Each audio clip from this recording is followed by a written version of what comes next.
Bună și bine ați revenit la un nou video cu pachetelul pufnițelor! Pentru cei care nu mă cunosc, numele meu este Iulia și pe acest canal vă prezint multe idei de pachetel. Dacă crezi că și tu ai nevoie de astfel de idei, te invit să te abonezi și haideți să începem!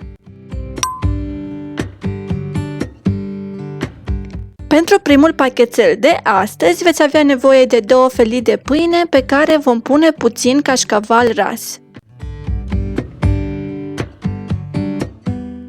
Ung apoi o tigaie foarte bine încinsă cu ulei și prăjesc în ghilimele sandwich-ul nostru. Apăs în același timp puțin pe pâine, vreau ca sandwich-ul să capete o crustă uniformă. Procedez la fel și pe partea cealaltă.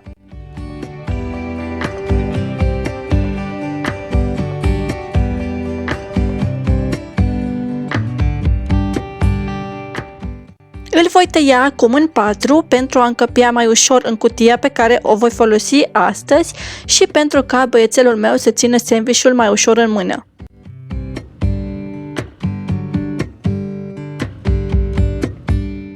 Ca sos îi voi da niște pliculețe mici de ketchup de la McDonald's.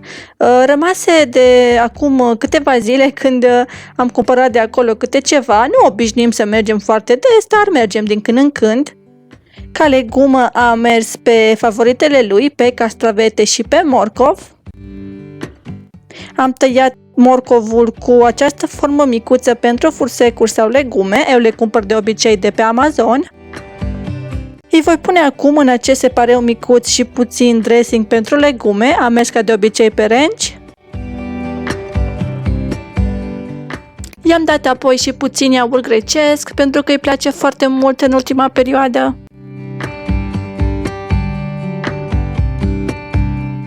Și ceva bombonele micuțe, din acelea ce se folosesc de obicei la decorarea torturilor. Am tot văzut la diferite mămici pe Instagram că oferă iaurt așa și am zis să încerc și eu cu băiețelul meu, iar ca fruct în singurul separeu rămas i-am pus felii de portocală.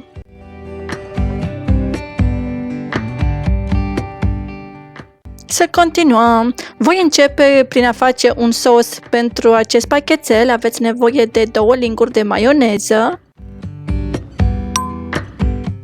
Am mai pus și 2 linguri de ketchup, dar se pare că am pierdut acea filmare.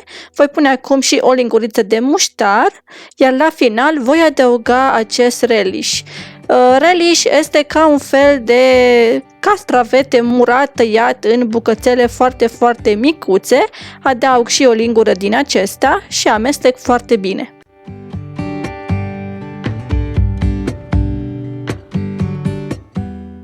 Ung 2 felii de pâine cu acest sos.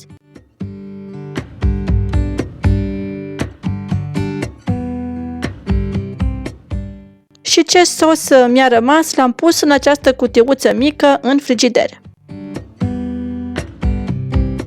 Pun salată.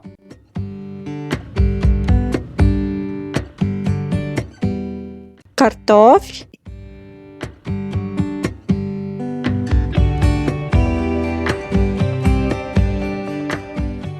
Niște șunculițe afumate de curcan. Și cu asta sandwich-ul nostru a fost gata.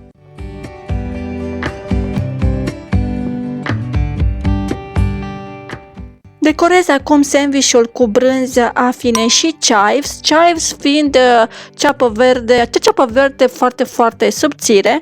Dacă mă urmăriți de mai mult timp, știți că îmi place foarte mult și am și timp să decorez pachetelele și îi place și băiețelului meu când deschide cutiuța să vadă câte o surpriză, să spun așa. Cu toate că nu întotdeauna îi decorez pachetelele. Pentru a tăia brânza am folosit aceste forme mici pentru fursecuri cumpărate tot de pe Amazon. Am vrut să vi le arăt. Iar ca legumă am pus în acest pachetel câteva roșii sherry.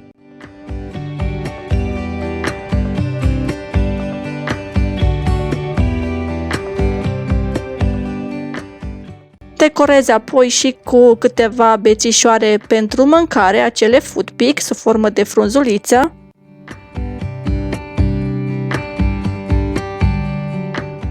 Iar ca snack, în singurul separeu rămas, după foarte mult timp, i-am pus popcorn.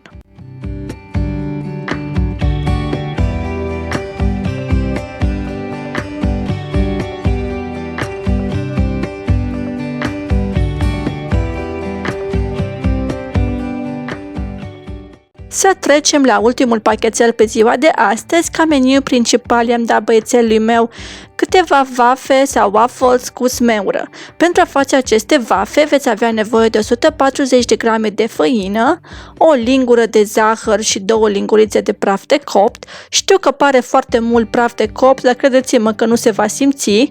240 de ml de lapte. Mai adaug și puțină esență de vanilie. 3 linguri de ulei sau 3 linguri de unt topit, un ou, amestecăm totul foarte bine până îmbinăm toată făina sau toate ingredientele până nu se mai vede făina.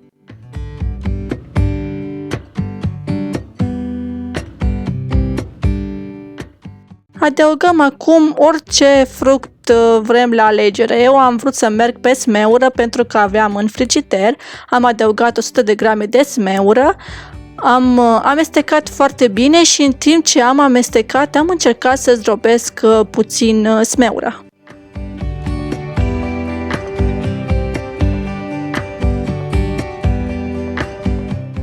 Ca fruct în acest pachetel i-am dat o mandarină gata de cojită. Îi voi pune acum și câteva felii de mere. Am decis să le tai feliuțe, să mai schimb puțin.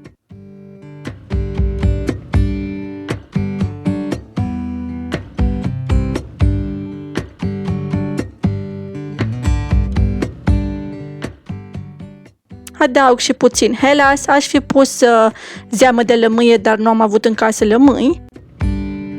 Îi voi pune apoi lângă mandarină și acest bar, să-i spun așa, baton sănătos cu gust de căpșuni. Am descoperit recent acest brand și îi place foarte mult băiețelului meu pentru că batonul este destul de moale. În singurul separeu rămas, ca snack, îi voi da un mix de cereale și covrigei.